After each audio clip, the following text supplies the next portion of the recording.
রাষ্ট্র সংস্কারের লক্ষ্যে ৭ মাস আলোচনার পর ৮৪টি প্রস্তাবে একমত সংখ্যাগরিষ্ঠ দল, যদিও ১১টি বিষয়ে কয়েকটি দলের ভিন্নমত বা নোট অব ডিসেন্ট রয়েছে। এই ৮৪টি বিষয়ের মধ্যে প্রায় ৩৪টি বিষয় সংস্কারের জন্য সংবিধান সংস্কার প্রয়োজন। সংবিধান সংস্কার করতে হলে জনগণের সমর্থন লাগবে, কিন্তু কোন প্রক্রিয়ায় জনসমর্থন আদায় হবে সে বিষয়ে রাজনৈতিক দলগুলোর ঐকমত্য হয়নি। সবশেষ বৈঠকে সাংবিধানিক আদেশ এবং গণভোটের প্রস্তাব দেয় ঐকমত্য কমিশন। গণভোট নিয়ে রাজনৈতিক দলগুলোর অবস্থান কি আলোচনা করতে চাই আজকের ভোটের ট্রেনে। সঙ্গে আছে আমি হাসিব বিল্লাহ। দর্শক, শুরুতেই দেখে নিতে চাই জুলাই সনদ বাস্তবায়ন নিয়ে রাজনৈতিক দল এবং বিশেষজ্ঞ প্যানেল কি প্রস্তাব দিয়েছিল। জুলাই সনদ বাস্তবায়নে রাজনৈতিক দলগুলো থেকে ৬টি সুপারিশ পাওয়া গেছে। সেই সুপারিশগুলো হচ্ছে: পূর্ণাঙ্গ সনদ বা তার কিছু অংশ নিয়ে গণভোট, রাষ্ট্রপতির নির্বাহী ক্ষমতা বলে বিশেষ সাংবিধানিক আদেশ, নির্বাচনের মাধ্যমে একটি গণপরিষদ গঠন, ত্রয়োদশ সংসদে নির্বাচিত জনপ্রতিনিধিদের মাধ্যমে বাস্তবায়ন, সংসদকে সংবিধান সংস্কার সভারূপে প্রতিষ্ঠা এবং সংবিধানের ১০৬ অনুচ্ছেদ অনুযায়ী আপিল বিভাগের কাছে মতামত চাওয়া যে এই সরকার জুলাই সনদ বাস্তবায়ন করতে পারে কিনা। দর্শক, এরপরে রাজনৈতিক দলগুলোর সঙ্গে যে বৈঠক হয়েছে সেখানে মূলত বিশেষজ্ঞরা কিছু পরামর্শ দিয়েছেন। সেই বিশেষজ্ঞরা 4টি পরামর্শ দিয়েছিলেন: অধ্যাদেশ, নির্বাহী আদেশ, গণভোট এবং বিশেষ সাংবিধানিক আদেশ। মূলত এই 4ভাবে সংবিধান সংস্কার করা যেতে পারে বলে তারা সুপারিশ করেছিলেন। এরপর সবশেষ গত বুধবার বিশেষজ্ঞদের পরামর্শে প্রধান উপদেষ্টার নেতৃত্বে ঐকমত্য কমিশন প্রস্তাব করেছে একটি সাংবিধানিক আদেশ দেওয়ার, এবং যে সাংবিধানিক আদেশ সংস্কারের কার্যকরের পর তা মূলত গণভোটের মাধ্যমে অনুমোদন করা হবে। সংসদ নির্বাচনের দিন একসঙ্গে এই গণভোট অনুষ্ঠিত হবে। এই ছিল মূলত জুলাই সনদ বাস্তবায়ন নিয়ে বিশেষজ্ঞ প্যানেলের সুপারিশ, এবং সেটি নিয়ে রাজনৈতিক দলগুলো গত বুধবার বেশ আলাপ আলোচনা করেছেন, কিন্তু এখন ঐকমত্যে পৌঁছাতে পারেননি। দর্শক, দেখছেন ভোটের ট্রেন। RICL TMX, যুগের পর যুগ স্থাপনা থাকে মজবুত। VRM প্রযুক্তির RICL TMX রড। আজ ভোটের ট্রেনে আলোচনায় সরাসরি যুক্ত হয়েছেন 12 দলীয় জোটের সমন্বয়ক ও বাংলাদেশ জাতীয় দলের চেয়ারম্যান সৈয়দ এহসানুল হুদা, এবং যুক্ত আছেন রাষ্ট্র সংস্কার আন্দোলনের মিডিয়া সমন্বয়ক সৈয়দ হাসিবউদ্দিন হোসেন। আপনাদের দুজনকেই স্বাগত আজকের এখন টিভির নিয়মিত আয়োজন ভোটের ট্রেনে। শুরুতেই সৈয়দ হাসিবউদ্দিন হোসেন, আপনার কাছে যাই। আপনার কাছে একটু জানতে চাই, আপনারা শুরু থেকেই সংবিধান সংস্কার সভা কিংবা গণপরিষদ নির্বাচনের দাবি জানিয়ে এসেছিলেন যে সংস্কার করার জন্য, কিন্তু সবশেষ যে ঐকমত্য কমিশন যে প্রস্তাব দিয়েছে সাংবিধানিক আদেশ এবং গণভোট, সেই ব্যাপারে এখন আপনার দলের অবস্থান কি?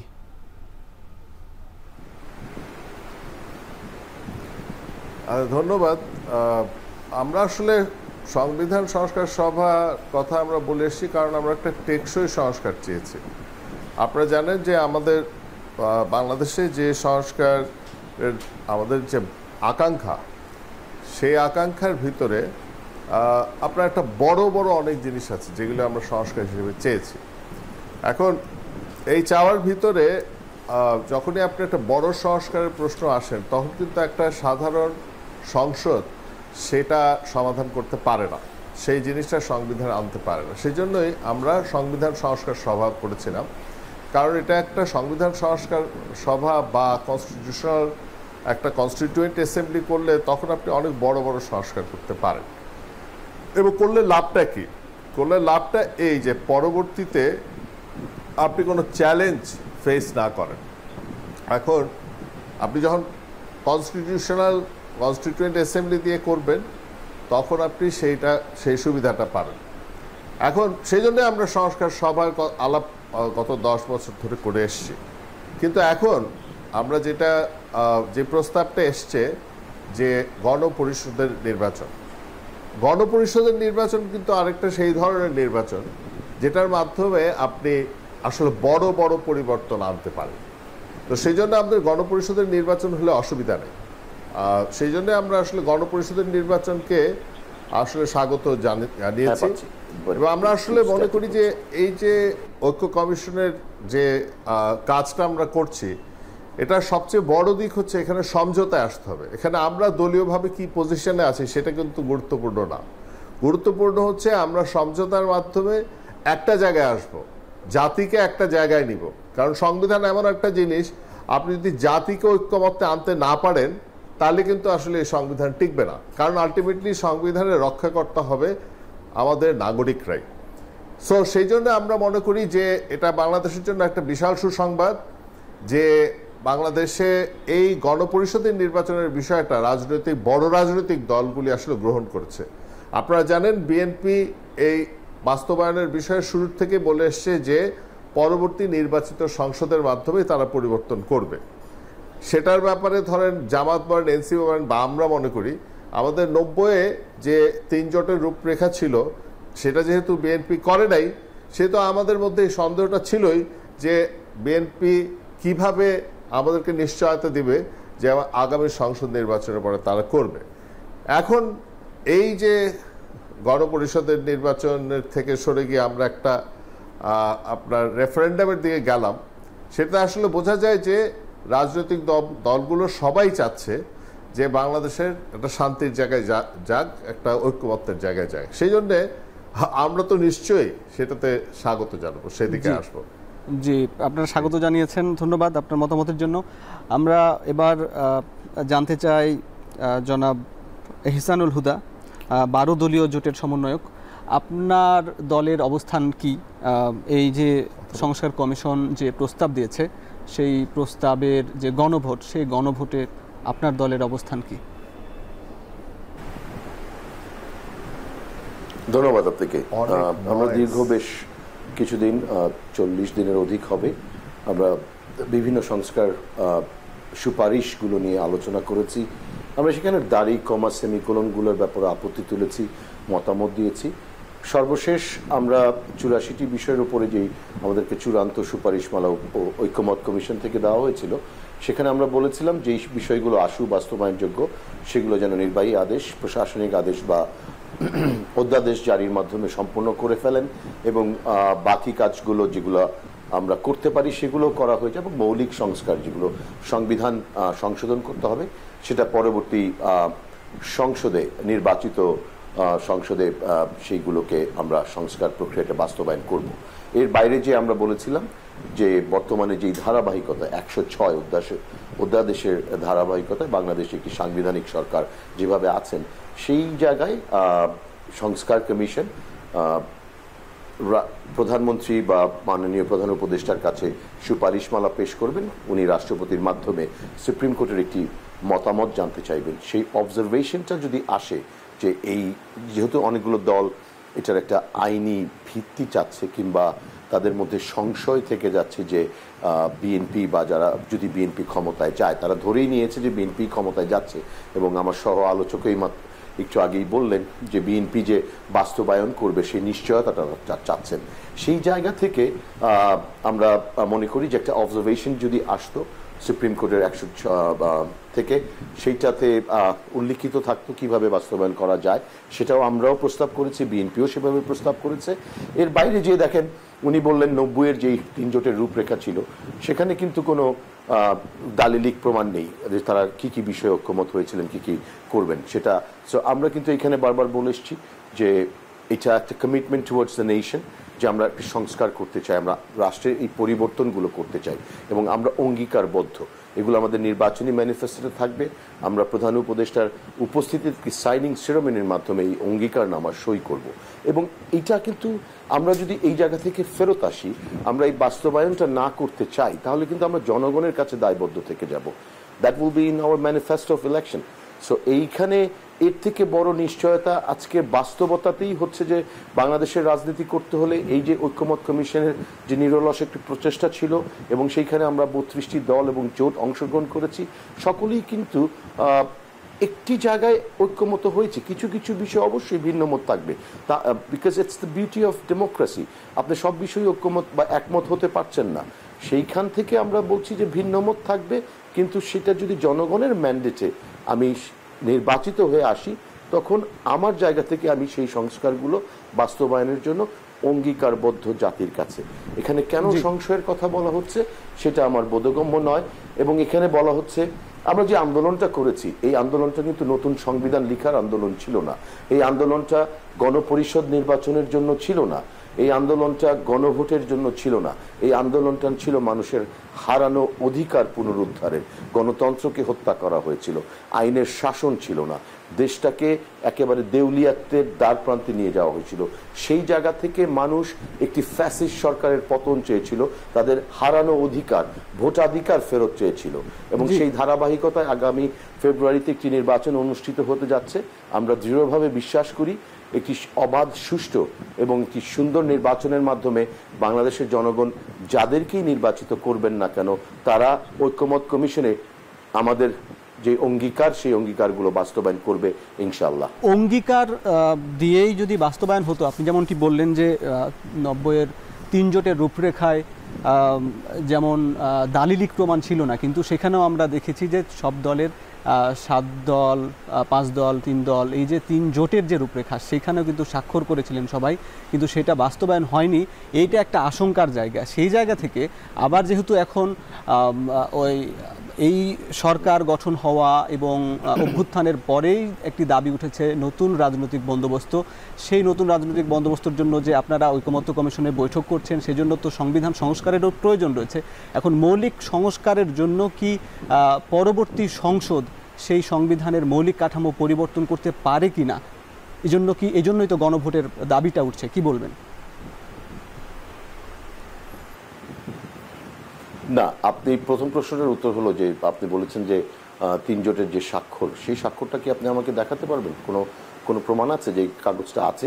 কেউ এখন পর্যন্ত দেখাতে পারেনি কারা কারা সই করেছিলেন।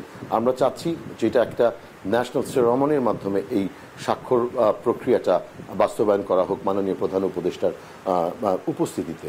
আর এরপরে যে সেই সংস্কারগুলো, সেই স্বাক্ষর হয়তো আপনাকে এক মুহূর্তে আমি দেখাতে পারবো কিনা জানি না, কিন্তু এটি একটি ইতিহাসের অংশ। আপনি বলেন পাশাপাশি একই সঙ্গে এই যে সংস্কার বাস্তবায়ন, যেটি বলছিলাম যে পরবর্তী সংসদ যেহেতু মৌলিক অনেকগুলো বিষয় রয়েছে, সংবিধানের অনেক চারিত্রিক পরিবর্তন হয়ে যাবে, সেই জায়গায় কি আসলে সংসদ সেটা পারে কিনা?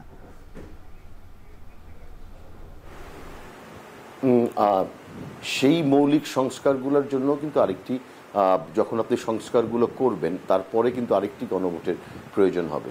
তো আমরা কিন্তু এখানে দুটো গণভোটের ব্যাপারে এসে যাচ্ছে। এই গণভোটের প্রশ্নটাই কিন্তু আগে ছিল না, তাই না? আইনি ভিত্তিটার জন্যই গণভোটের কথাটা এসছে। এবং গত পরশুদিন বিএনপির স্থায়ী কমিটির সদস্য সালাউদ্দিন আহমেদ সাহেব কিন্তু বলেছেন যে জুলাই সনদ বাস্তবায়নের জন্য গণভোট, শুধু সংস্কার প্রস্তাবগুলো না, সনদ বাস্তবায়নের জন্য, সংস্কারের জন্য একটি গণভোট, সংসদ নির্বাচন এবং গণভোট একই দিনে বিবেচনা করা যেতে পারে। সেই কথাটা কিন্তু উনি বলেছেন। এখন আপনাকে বুঝতে হবে গণভোটটা আয়োজন করবেন কিসের ভিত্তিতে। এখানে নোট অফ ডিসেন্ট আছে, প্রায় 9টি বিষয় নোট অফ ডিসেন্ট আছে। বাংলাদেশের জনগণের বাস্তবতাটা আপনাকে বুঝতে হবে। এই যে কৃষক, শ্রমিক, মেহনতি মানুষ, তারা কি এই দুরূহ বিষয়গুলা কি তাদের বোধগম্য হবে গণভোটে? আপনি কতগুলো জিনিস নিয়ে আসবেন গণভোটে বাস্তবায়নের জন্য, সেটা কি কেউ খোলাসা করছে? It's impossible, next to impossible গণভোটের মাধ্যমে এই জিনিসটাকে বাস্তবায়িত করে নিয়ে আসা। আপনি জুলাই সনদ বাস্তবায়ন চান কিনা একটি সুনির্দিষ্ট বিষয়, সেটার বিষয়ে গণভোট যদি হতে পারে তা সেটাও বিবেচনা করা যেতে পারে। তারপরে আমাদের যে অঙ্গীকারনামা আছে, বিভিন্ন রাজনৈতিক দল যেভাবে কমিটেড, সেইটার তারা কিভাবে বাস্তবায়ন করবে, তাদের নির্বাচনী ম্যানিফেস্টোতে থাকবে। তারা যদি নির্বাচিত হয়ে আসেন সেভাবে সেটা পরবর্তী সংসদে বাস্তবায়িত হবে। ধন্যবাদ। এবার হাসিবুদ্দিন হোসেন ভাইয়ের কাছে একটু জানতে চাই, আপনি একটু জানাবেন যে পরবর্তী সংসদ গঠন হবার পরেও কি আবার গণভোটের প্রয়োজন হবে কিনা, এবং একই সঙ্গে উনি যেটি বললেন যে নোট অফ ডিসেন্ট সহ আরও অনেকগুলো বিষয় রয়েছে, তাহলে গণভোটে উত্থাপন হবে কোন বিষয়গুলো, সেটি কি আবার জনগণের জন্য বোধগম্য কিনা একটু ব্যাখ্যা করবেন।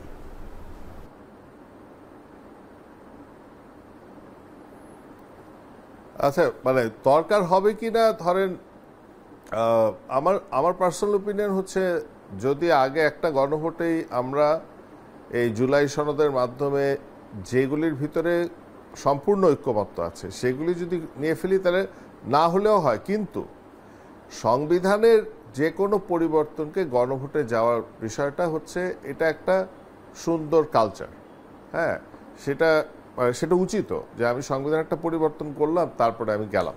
সুতরাং হলেও আমার কাছে মনে হয় না হওয়াটা মানে বাধ্যতামূলক না, কারণ আমি তো একটা গণভোট করেই ফেলেছি, সেগুলি নিয়ে আবার যাব কেন। এখানে আরেকটা বিষয় হতে পারে যেটার কথা একটু হুদা সাহেব বললেন, সেটা হচ্ছে যে যেই সব বিষয়ে নোট অফ ডিসেন্ট আছে আর যেই সব বিষয়ে সবাই ঐক্যমত্যে আছে।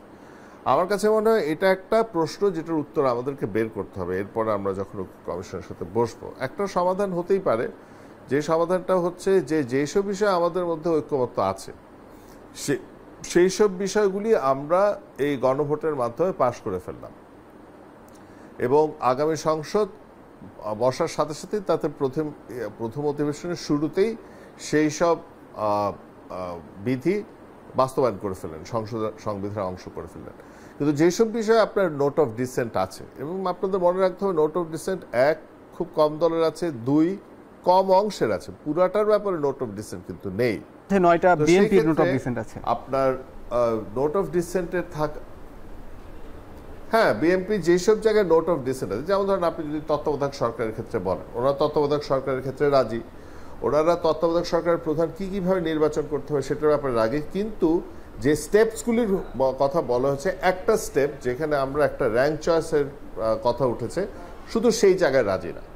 এটা দুইভাবে সমাধান হতে পারে। সেটা হচ্ছে ঠিক আছে, আমরা রেফারেন্ডাম করে ফেললাম, পরবর্তী সংসদ তারা এই বিষয়ে আলাপ আলোচনা করলেন, করে একটা সমঝোতায় আসলেন এবং ভোট নিলেন, 2/3 মেজরিটির মাধ্যমে তারা সেটা পাশ করলেন, এবং পরবর্তীতে আরেকটা রেফারেন্ডামের মাধ্যমে সেটা পাশ করা যায়। সেটা একটা সমাধান হয়। আরেকটা সমাধান হইতে পারে, যেটার চেষ্টা আমরা করছি আসলে, সেটা হচ্ছে যে এবং ঐক্য কমিশন সেটা বলেছেন যে ওনারা যে গ্যাপটা দিচ্ছেন, এই গ্যাপটা দেওয়ার অর্থ হচ্ছে রাজনৈতিক দলগুলি যাতে নিজেরা নিজেদের সাথে কথা বলে একটা সমাধানে পৌঁছাতে পারেন। সুতরাং আমরা কিন্তু সেই চেষ্টাও করব। সুতরাং আমার মনে হয় যে যদি মেন্টালিটিটা হয় একটা সমাধান খুঁজে বের করা, সেটাতে কোনো সমস্যা থাকবে না। আপনাদের মনে রাখতে হবে আসলে 2টা সমস্যার জন্য আমরা করছি। একটা হচ্ছে যেটা 90-এর ব্যাপারে বললাম, সেটা হচ্ছে গ্যারান্টিটা কি, মানে বিএনপি যদি রাজি হয় তাহলে গ্যারান্টি কিভাবে হবে, এটা হচ্ছে একটা সমস্যা, এটা রেফারেন্ডাম হলে হয়ে যাচ্ছে। দ্বিতীয় যে গ্যারান্টি যেটা ছিল সেটা হচ্ছে করলাম, পরবর্তীতে কোনো সরকার বা কোনো একটা সিটিজেন এসে বললো যেটা অসাংবিধানিক, সেই চ্যালেঞ্জ থেকে আমরা মুক্তি পাবো কিভাবে।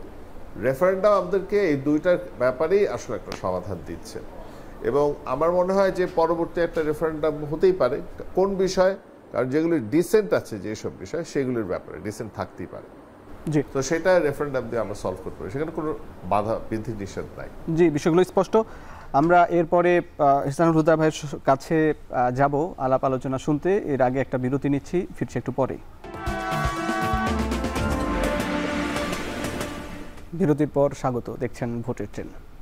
এবার দেখে আসতে চাই সাধারণ ভোটাররা জুলাই সনদ বাস্তবায়নে গণভোট নিয়ে কি ভাবছেন। নাটোর থেকে খোঁজ নিয়েছেন সহকর্মী মাহবুব হোসেন। নাটোর থেকে ভোটের ট্রেনে যুক্ত হয়েছি আমি মাহবুব হোসেন। জুলাই সনদ বাস্তবায়নে গণভোটের বিষয়টি আবারও আলোচনায় এসেছে। একই সঙ্গে গণভোটে অনিশ্চয়তা এবং আইনি সমস্যার বিষয়টি তুলে ধরেছে রাজনৈতিক দলগুলো। এ নিয়ে সাধারণ ভোটাররা কি ভাবছে, চলুন জেনে আসা যাক। গণভোটের মাধ্যমে যদি জনগণের যদি মত প্রকাশ হয়, তাহলে সেই ক্ষেত্রে অবশ্যই গণভোট করা উচিত। অতি সত্বর নির্বাচনের আগেই জুলাই সনদ বাস্তবায়ন একান্ত জরুরি। তাছাড়া দেখা গেল যে পরবর্তী যিনি আসবেন তিনি হয়তোবা এইটা বিতর্কিত করারও চেষ্টা করতে পারেন। এই সনদ যদি গণভোটে যদি না হয়ে যায় তাহলে কি হবে। সুতরাং যেটা সমঝোতার মাধ্যমে যেভাবে এটা সম্ভব, এটা মনে হয় ওই পর্যায়ে না নেওয়াই মনে হয় আমি একজন নাগরিক হিসাবে মনে করি। জনগণের মতামতের ভিত্তিতে নির্বাচিত সংসদের মধ্য দিয়ে জুলাই সনদকে বাস্তবায়ন করা। জুলাই সনদ বাস্তবায়নের তীব্র আকাঙ্ক্ষা আমরা পরিলক্ষিত করছি। সেই জায়গা থেকে এর সাংবিধানিক স্বীকৃতির মাধ্যমেই এখনই জুলাই সনদ বাস্তবায়ন হোক, এটি আমাদের প্রত্যাশা। জনগণ কি চাচ্ছে এবং জনগণের জনভোটের এবং গণভোটের জরিপের মাধ্যমে জুলাই সনদ বাস্তবায়িত হোক। জনগণের আকাঙ্ক্ষাটাই মেন প্রশ্ন। তো হচ্ছে ছাত্র জনতা যেহেতু চায় জুলাই সনদটা দ্রুত বাস্তবায়ন হোক, তো এই জন্য আমাদের গণভোট প্রয়োজন। জুলাই স্বীকৃতি আমার মনে হয় যে গণভোটের মাধ্যমেই হওয়া উচিত। যদি গণভোটের মাধ্যমে জুলাই স্বীকৃতিটা হয় তাহলে এটা তাৎক্ষণিক হওয়া সম্ভব। আমরা যারা আন্দোলনে যুক্ত ছিলাম, যারা আন্দোলন করেছি, তারা অবশ্যই চাই যে জুলাই স্বীকৃতিটা তাৎক্ষণিকভাবে হোক। জুলাই সনদের আইনি ভিত্তি নিশ্চিত না হলে তা পরবর্তী সরকার বাস্তবায়ন করবে কিনা সে সন্দেহ যেমন থেকে যায়, তেমনি ফিকে হয়ে যাবে ২৪-এর গণ অভ্যুত্থান। এজন্য জনগণের রায়ের মাধ্যমে বাস্তবায়ন হোক জুলাই সনদ, এমন প্রত্যাশা নবীন প্রবীণ এবং সাধারণ মানুষের। আজ আলোচনায় যুক্ত আছেন ১২ দলীয় জোটের সমন্বয়ক ও বাংলাদেশ জাতীয় দলের চেয়ারম্যান সৈয়দ এহসানুল হুদা এবং যুক্ত আছেন রাষ্ট্র সংস্কার আন্দোলনের মিডিয়া সমন্বয়ক সৈয়দ হাসিবউদ্দিন হোসেন। এহসানুল হুদা ভাই, আপনার কাছে এবার শুরুতে যেতে চাই। সাধারণ ভোটাররা আপনি শুনলেন নানামুখী বক্তব্য দিয়েছেন, আপনার কাছেও এবার একটু জানতে চাই যে এই জুলাই সনদ বাস্তবায়নে যদি পরবর্তীতে আবারও ভোট হয়, গণভোটের যদি প্রয়োজন হয় সংসদ নির্বাচনের পরেও, প্রয়োজনে আবারও এর আগে ভোট হলে ক্ষতি কোথায়, সমস্যা কি দেখেন? আমি সাধারণ ভোটারদের কথাগুলো শুনতে পাইনি। আপনাকে এই প্রশ্নটা উত্তর দেওয়ার আগে আরেকবার একটু অন্যভাবে বলে আসছি। প্রধান উপদেষ্টা যখন আমাদের সর্বশেষ ঐকমত্য কমিশনে এসেছিলেন, দেখেন আমরা একটা বৈষম্যহীন বাংলাদেশ করার জন্যই এখন কাজ করে যাচ্ছি, সেইখানেও কিন্তু বৈষম্য করা হয়েছে। ওনার অভিপ্রায়ে 3টি দলের থেকে উনি বক্তব্য শুনেছেন। এখন আমার ভাই হাসিফ বললেন, এবং সেটাই কথা হয়েছিল ঐকমত্য কমিশনে, আমাদেরকে একটি 10 দিনের গ্যাপ দেওয়া হয়েছে যেন রাজনৈতিক দলগুলো নিজেদের মধ্যে আলোচনা করে আমরা একটি সমস্যার সমাধানে একটি জায়গায় আসতে পারি কিনা। সেই জায়গাটাতেও আমি আজকে দেখলাম যে এখানেও বৈষম্য হচ্ছে। কিভাবে হচ্ছে?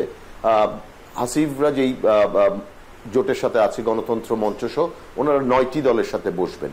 আমরা যারা জাতীয় 12 দলীয় জোট, সমমনা জোট, বাংলাদেশ এলডিপি ও এনডিএম যারা আছি, তাদেরকে ওনারা বিএনপির মিত্র হিসেবেই ধরে রেখেছেন এবং আমাদের সাথে আলোচনা করার কোনো উদ্যোগী তাদের নাই। সো এইখানেও একটা বৈষম্য করা হচ্ছে। এবং উনি দেখেন কথা বললেন, ওনার জায়গাতে উনি কনফিউজ।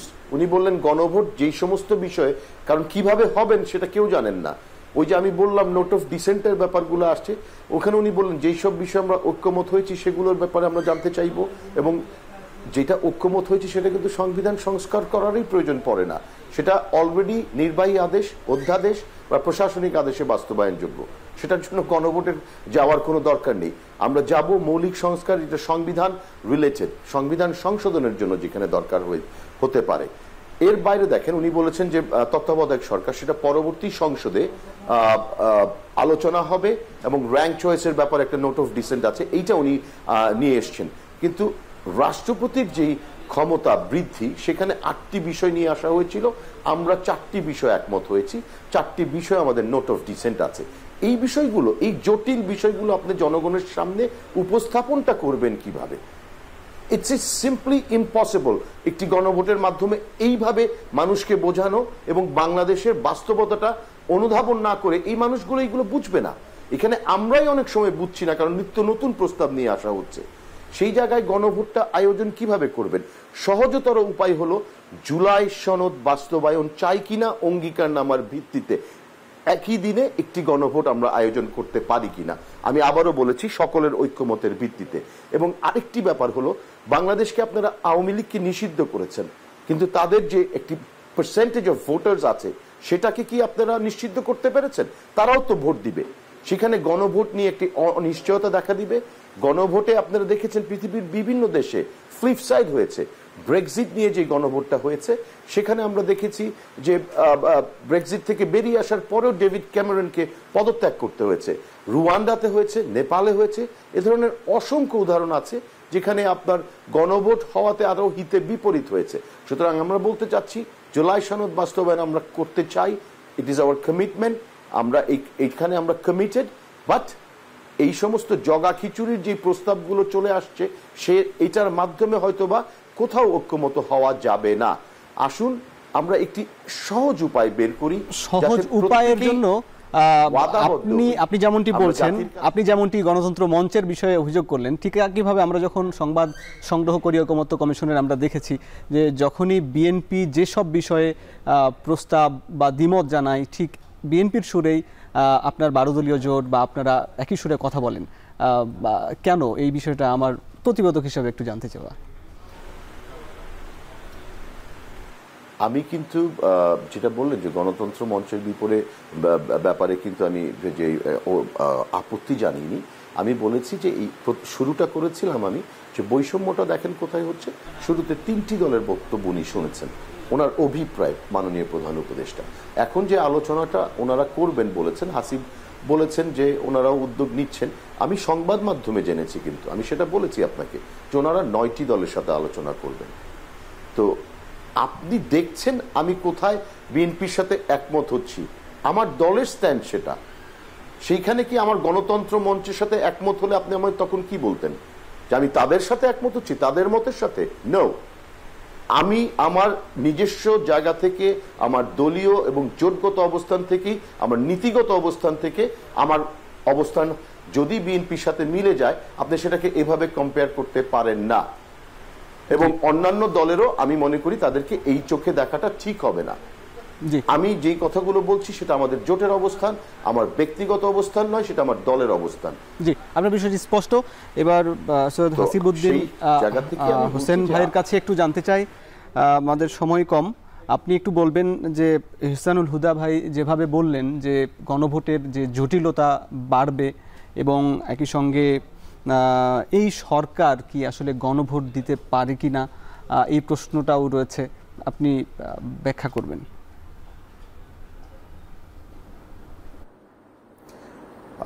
এই সরকার তো বলেছে একটা কনস্টিটিউশনাল অর্ডারের মাধ্যমে করবেন। হ্যাঁ, সো কনস্টিটিউশনাল অর্ডারের মাধ্যমে ওনারা করতে পারেন কিনা সেটা নিয়ে একটা আলাপ হতে পারে। সেটা নিয়ে আমাদেরও অনেক ভয় ছিল যে কনস্টিটিউশনাল অর্ডারের মাধ্যমে যদি করতেই হয়, কেউ আর্গুই করতে পারে যে কনস্টিটিউশনাল অর্ডারের মাধ্যমেই তাইলে আমাদের সংবিধান সংস্কার করে ফেলতে তো পারে, ঠিক আছে, এটা কনস্টিটিউশনাল অর্ডার।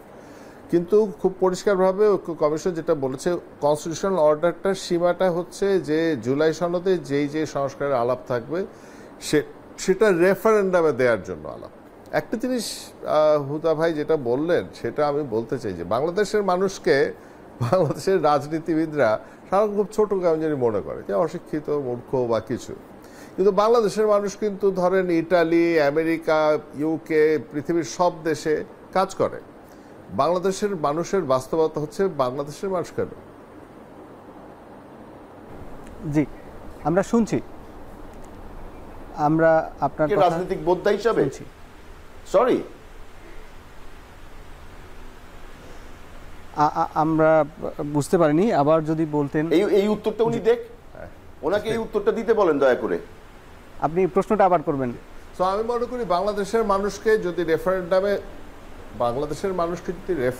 দেয়া হয়, বাংলাদেশের মানুষকে এই সরকার, আমরা সবাই দায়িত্ব নিয়ে বুঝাতে পারবো সংস্কারগুলি কি কি, এবং তারা বুঝবেন।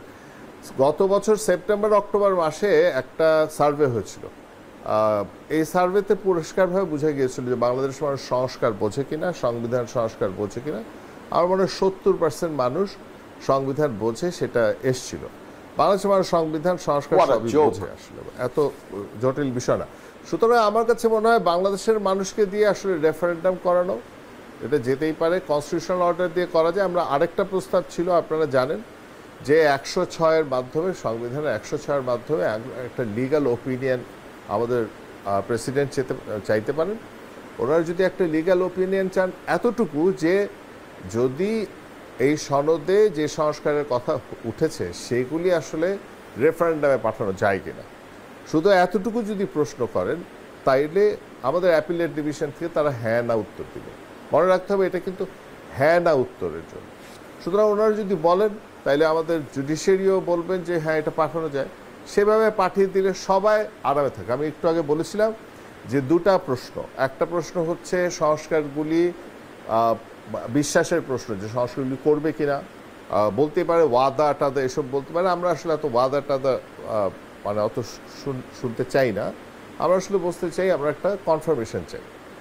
2 নাম্বার হচ্ছে পরবর্তী এটা চ্যালেঞ্জ হবে কিনা। সুতরাং আমার মনে হয় ঐক্য কমিশন যে প্রস্তাবটা দিয়েছে সেই প্রস্তাবটা মানে সৎভাবেই দিয়েছেন। একটা সংকট কি হবে সেই ক্ষেত্রে, যে নোট অফ ডিসেন্ট গুলো নিয়ে যে বিরোধ তৈরি হবে, সেক্ষেত্রে জনগণ কিভাবে বুঝবে, সেগুলো সমাধান কি? আমি সেটা বললাম আপনাকে। নোট অফ ডিসেন্টগুলি যদি আমরা আপাতত হয় সরিয়ে রাখি, যেগুলিতে নোট অফ ডিসেন্ট নেই, ৭৫টা ভিতর আপনার ৬৪টাতে নোট অফ ডিসেন্ট নাই, সেগুলি আমরা রেফারেন্ডামে দিতে পারি। বাকি যেগুলি 11টায় যেটার মধ্যে নোট অফ ডিসেন্ট আছে সেটা আমরা পরবর্তী সংসদে আলাপ করতে পারি, এবং যেহেতু পরবর্তীতে হুদা ভাই বললেন রেফারেন্ডামে যাবে, সেগুলি রেফারেন্ডামের মাধ্যমে সমাধান হতে পারে।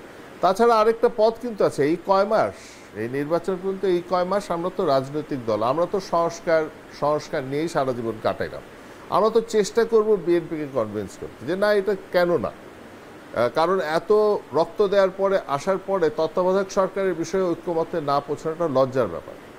যে নির্বাচন ক্ষমতার মানে একটা সুস্থ ট্রান্সফার অফ পাওয়ার আমরা কেন পাবো না? নিশ্চয়ই আমাদেরকে পেতেই হবে, এটাতে আমাদের ঐক্যমতে আসতেই হবে, আসতেই হবে। সৈয়দ হাসিবুদ্দিন হোসেন ভাই, আপনাকে ধন্যবাদ জানাচ্ছি। আমি ছোট্ট করে 30 সেকেন্ডের মধ্যে একটু জানতে চাই, সৈয়দ এহসানুল হুদা, আপনি একটু জানাবেন যে এই রাজনৈতিক দলগুলোই যদি চায়, রাজনৈতিক দলগুলোর তো দায়িত্ব জনগণকে বোঝানো, সেক্ষেত্রে আপনারা কেন জনগণকে না বুঝিয়ে এই অবস্থানটা নিচ্ছেন? দেখুন, আমরা জনগণের কাছে যাচ্ছি। উনি একটি সার্ভের কথা বললেন, 70% মানুষ চেয়েছে, 12 কোটি ভোটারের মধ্যে হয়তোবা 100 জনের কাছে ওনারা ওই সার্ভেটা করেছেন। কাদের কাছে করেছেন সেটা স্পষ্ট করছেন না। সো এই সমস্ত গাঁজাখুরি কথা বলে লাভ নেই। বাংলাদেশের বাস্তবতাটা উনিও জানেন, আমিও জানি, সকলেই জানেন। সংবিধান বোঝেন 70% মানুষ, আমিই বুঝি না ভাই। তাহলে I am out of that 70%, মানে 70 থেকে কিন্তু আমি ঐক্যমত কমিশনে যাচ্ছি।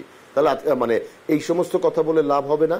আমরা যেটা বলেছি, এবং সবচেয়ে যে জায়গাটা আমি বারবার বলছি, উনি বলছেন যে বিষয়গুলো ঐক্যমত হয়েছে সেটা নিয়ে যেতে, সেই ঐক্যমতের বিষয়গুলো কিন্তু বাস্তবায়নই করে ফেলা যায়। সেটার জন্য গণভোটের দরকার কি? গণভোটটা তো আমরা করতেই চাচ্ছি, যে যেটা সাংবিধানিক সংশোধনের দরকার আছে সেইটার জন্য আমরা যাব, এবং সেই নিশ্চয়তাটাই চাচ্ছেন সবাই, সকল রাজনৈতিক দল সেটাই চাচ্ছেন।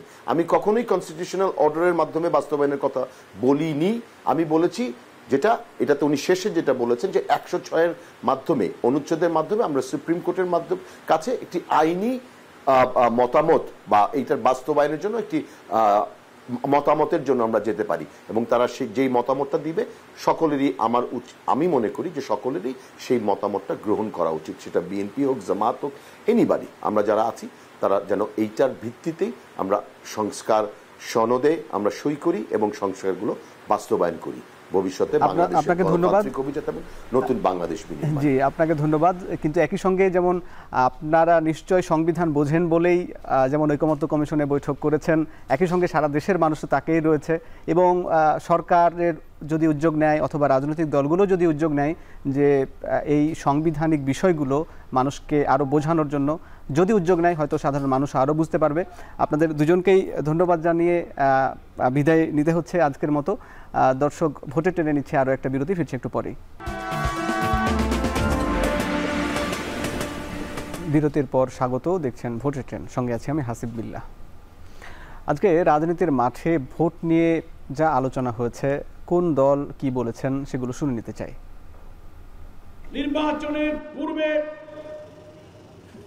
ফ্যাসিবাদের দোষর ঘৃণ্য অপরাধীদের বিচার নিশ্চিত করা, লেভেল প্লেইং ফিল্ডকে নিশ্চিত করা, এই সব দাবি বাস্তবায়নের পথে আমরা দেখছি রহস্যজনকভাবে একটি প্রভাবশালী শক্তি সরকারের উপরে জোর খাটিয়ে লেভেল প্লেইং ফিল্ড বাস্তবায়ন করতে দিচ্ছে না। আগামী 26 তারিখে বাংলাদেশের সকল জেলা, উপজেলায়, গ্রামে, গঞ্জে, শহরে, নগরে জনগণকে ন্যায্য দাবির ভিত্তিতে ঐক্যবদ্ধ করার জন্য আমরা কর্মসূচি পালন করব ইনশাআল্লাহ। শেখ হাসিনা যে গানের শিক্ষক নিয়োগ দেওয়ার জন্য প্রজ্ঞাপন জারি করেছিল বা করতে পারে নাই, সেটা আপনি কেন করতেছেন? কার ইঙ্গিতে গানের শিক্ষক নিয়োগ দিবেন? এটা কি জাতীয় কোন শিক্ষা? যে সমস্ত আলেমরা সহিহ আকীদা বিশ্বাসী, সহিহ শুদ্ধ ভাবে কোরআন তেলাওয়াত করতে পারে, এরকম শিক্ষককে নিয়োগ দিতে হবে। বাংলাদেশের 92% মুসলমানদের অর্থে পরিচালিত দেশের মধ্যে কোন অবস্থাতেই গানের শিক্ষক নিয়োগ দেওয়া যাবে না। এখন যতই নির্বাচন ঘনিয়ে আসছে, ঐক্যমতের আলোচনা শুরু হয়েছে, চলতেছে, তখন আমরা দেখলাম কেউ কেউ পিয়ার নিয়ে রাস্তায় নামতেছেন, প্রোগ্রাম করতেছেন, দ্যাটস গুড। প্রোগ্রাম করা ভালো, জনগণকে সচেতন করা ভালো, কিন্তু এর অর্থ এই না যে আপনি এক ধরনের কর্তৃত্ববাদিতা আপনার মতামত জনগণের নাম বলে জনগণের অনুমতি না নিয়ে চাপিয়ে দিবেন। আজকে রাজনীতি যারা করছি আমরা অত্যন্ত ছোট বোধ করি তার কাছে, কারণ তিনি কখনো কম্প্রোমাইজ করেন না। আর যারা নতুন প্রজন্মের, তারা বদরুদ্দিন ওমর সাহেবের কাছ থেকে কতটুকু নিতে পারছে বা পেরেছে সেটা আমার ঠিক জানা নেই। একটা কথা এখানে খুব জোরে সরে এসছে বদরুদ্দিন ওমর সাহেবের কথাগুলো থেকেই, যে সংগঠন সংগঠন সংগঠন। আমার মনে হয় ব্যক্তিগত ধারণা থেকে বিপ্লব তখনই সফল হয় যখন সংগঠন থাকে। নির্বাচনকালীন সরকার যদি পক্ষপাতিত্ব করেন, নির্বাচনকালীন সরকার যদি লেভেল প্লেয়িং ফিল্ড নিশ্চিত করার জন্য তার যে ভূমিকা সেটি পালন করতে ব্যর্থ হন, তারা যদি কোনো পক্ষের প্রতি পক্ষপাতিত্ব করেন, তাহলে সেই ক্ষেত্রে নির্বাচন সুষ্ঠু হওয়ার সম্ভাবনা কিন্তু মোটেই থাকে না। জনগণের ভোটের অধিকার ফেরত দিতে চাই, এই কথাগুলো রাজনৈতিক দল বলবেন, সেটাই স্বাভাবিক। কিন্তু তার অন্তর্নিহিত উদ্দেশ্য যদি হয় যে আমি নির্বাচনে যাচ্ছি এই চেতনা নিয়ে, যে আমি জিতবো, আমাকে জিততে হবে এবং এই শর্তে আমি নির্বাচনে যাব, তাহলে কিন্তু আমার সেই দলের বা সেই প্রতিষ্ঠানের পক্ষ থেকে সুষ্ঠু, নিরপেক্ষ এবং লেভেল প্লেয়িং ফিল্ড নিশ্চিত করা যে শর্তাবলী, সেটা পালন করা কঠিন হবে। ভোটের ট্রেনে আজ নোয়াখালী থেকে যুক্ত হয়েছেন নাসিম শুভ। শুভ, এই ঐকমত্য কমিশনে জুলাই সনদ বাস্তবায়ন নিয়ে দীর্ঘ আলোচনার পর অবশেষে একটা বিষয় নিয়ে আলাপ হচ্ছে, যে জুলাই সনদ বাস্তবায়নে গণভোট। স্থানীয় নেতারা, রাজনৈতিক নেতারা কি বলছেন এই গণভোট নিয়ে, জানাবেন। জুলাই গণ অভ্যুত্থান পরবর্তী সময়ে যে বহুল আকাঙ্ক্ষার জুলাইয়ের যে ঐক্য, জুলাই সনদ, সেই জুলাই সনদ আসলে কিভাবে বাস্তবায়িত হবে সেটা নিয়ে আসলে দেশব্যাপী চলছে আলোচনা সমালোচনা। রাজনৈতিক দলগুলো দিচ্ছেন নানা ধরনের মত। তো এই বিষয়ে জানার জন্য আমরা শুরুতেই জানতে চাইবো নোয়াখালী জেলা বিএনপির আহ্বায়ক কমিটির অন্যতম সদস্য এবং নোয়াখালী জেলা বিএনপির সাবেক সাধারণ সম্পাদক অ্যাডভোকেট আব্দুর রহমানের কাছে, আপনাদের দল আসলে তৃণমূল থেকে জুলাই সনদের কিভাবে বাস্তবায়ন চান? বিসমিল্লাহির রহমানির রহিম। জুলাই সনদটা আমাদের কাছে অত্যন্ত গুরুত্বপূর্ণ, যেহেতু জুলাই আন্দোলনে ছাত্র জনতা প্রাণ দিয়েছে স্বৈরাচারের বিরুদ্ধে আন্দোলন করতে গিয়ে। সেখানে আমাদের ছাত্র দলের আমাদের অনেক নেতা কর্মী সেখানে নিহত হয়েছে, আমরাও সেটা চাই। তবে এই জুলাই সনদ বাস্তবায়ন করতে হলে আমাদেরকে প্রথমে জাতীয় নির্বাচনের মাধ্যমে যারা নির্বাচিত হবে, যে একটা পার্লামেন্ট হবে, সেই পার্লামেন্টে এইটার একটা প্রস্তাব হবে, প্রস্তাবের আলোকেই এই জুলাই সনদপত্র, এই জুলাই এই যে সনদপত্র সেটা বাস্তবায়ন হবে। এটাই হলো নিয়ম। যেহেতু এখন তো কোনো পার্লামেন্ট নেই, এখন তো একটা অন্তর্বর্তীকালীন সরকার, তারা তো এখন এই বাস্তবায়ন করার ক্ষমতা তাদের নেই। সুতরাং একটা শক্তিশালী সরকার যখন প্রতিষ্ঠিত হবে নির্বাচনের মধ্য দিয়ে, তখন তারা এই জুলাই সনদটাকে তারা যারা প্রাণ দিয়েছে তাদের বিষয়ে তারা এই মর্মে একটা পার্লামেন্টের সংবিধানের মধ্যে সন্নিবেশিত করবে। এটাই হলো নিয়ম, এটাই হলো পৃথিবীর ইতিহাসে এগুলো হয়ে আসছে। যেমন আমরা 90 গণ আন্দোলন করেছিলাম, 90 স্বৈরাচারের বিরুদ্ধে আন্দোলনে আমাদের যারা যে নুরু হোসেন, মিলন যারা নিহত হয়েছে, তাদের ব্যাপারেও সেদিন পার্লামেন্টে এগুলোর ব্যাপারে অনেক আলোচনা হয়েছে এবং তাদের এই তারা যে নিহত হয়েছে সে বিষয়ে সেই দিবসগুলোকে পালন করা হচ্ছে। ঠিক তদ্রুপ এই জুলাই আন্দোলনে যারা এটা অবশ্য 90 আন্দোলন থেকে এটা একটা জোরালো আন্দোলন হয়েছে, যেহেতু এই স্বৈরাচার শেখ হাসিনার যে স্বৈরাচারী সরকার, সেটা ছিল অত্যন্ত মারাত্মক একটা স্বৈরাচার ছিল। এই স্বৈরাচার হটাতে গিয়ে ছাত্র জনতার সাথে আমরা বিএনপি, জামাত, আমাদের আরো অন্যান্য যুগপৎ আন্দোলন যারা করেছে সকলেই অংশগ্রহণ করতে গিয়ে আমরা আমাদের অনেক নেতাকর্মীকে আমরা হারিয়েছি। সেই মর্মে আমরা পার্লামেন্টে আমরা এই সনদ আমরা বাস্তবায়ন করব, এটাই আমরা আশা রাখি। আমরা শুনছিলাম নোয়াখালী জেলা বিএনপির আহ্বায়ক কমিটির অন্যতম সদস্য অ্যাডভোকেট আব্দুর রহমানের কাছে। এবার আমরা চলে যাব নোয়াখালী জেলা জামায়াতের শুরা ও কর্ম পরিষদ সদস্য অ্যাডভোকেট তাজুল ইসলামের কাছে। আসলে জুলাই সনদ নিয়ে আপনাদের কি অবস্থান, আপনারা কিভাবে এর বাস্তবায়ন চান? আউযু বিল্লাহি মিনাশ শাইতানির রাজিম, বিসমিল্লাহির রহমানির রহিম। জুলাই বিপ্লব এটা আমাদের একটা জাতীয় আকাঙ্ক্ষা। এই জুলাই বিপ্লব এমনি এমনি আসেনি। হাজার হাজার ছেলের জনতার ছাত্রদের রক্তের বিনিময়ে এই দেশ আমরা নতুন করে স্বাধীন করেছি। ফ্যাসিস্ট হাসিনা যেভাবে দেশকে গণতন্ত্র হত্যা করেছে এবং দেশের মানুষকে যেভাবে নিপীড়নে ফেলে দিয়েছে, দেশের যে স্বাধীনতা সার্বভৌমত্ব আমাদের প্রশ্নের সম্মুখীন করে তুলেছে, সেখান থেকে এই ছাত্র জনতা তাদের যে অক্লান্ত ভাবে পরিশ্রম করে এবং যে কঠোর সাধনার মাধ্যমে দেশকে আমরা আবার নতুন করে আমরা স্বাধীন করতে পেরেছি। এটা জাতির আকাঙ্ক্ষা, একে ভুলে গেলে চলবে না। হাজার হাজার ছেলেকে, হাজার হাজার ছাত্রকে মৃত্যুবরণ করতে হয়েছে, হাজার হাজার লোক আজকে ছাত্র জনতা আজকে পঙ্গুত্ব বরণ করেছে। সুতরাং এই বিপ্লবকে আমাদের জাতীয় জীবনে এটা আমাদের ধারণ করতে হবে। এটাকে ধারণ করা আমাদের কোনো কঠিন বিষয় নয়, কিন্তু আজকে যদি আমরা ভুলে যাই তাদের অবদানের কথা, আমরা যদি আজকে বলি যে পরবর্তীকালে সরকার আসবে, সে সরকার গঠন করবে, না, এটা হতে পারে না। আমরা ইতিপূর্বে দেখেছি শেখ হাসিনার সরকার অনেক ওয়াদা করেছে, কিন্তু কিভাবে করেছে?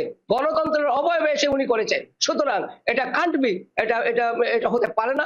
এবং এইভাবে যদি আমরা ছেড়ে দেই তাহলে ছাত্র জনতা তাদের যে অবদান সেটাকে আমরা উপেক্ষা করা হবে। আজকে যে কথা উঠেছে এটা কিভাবে করা হবে?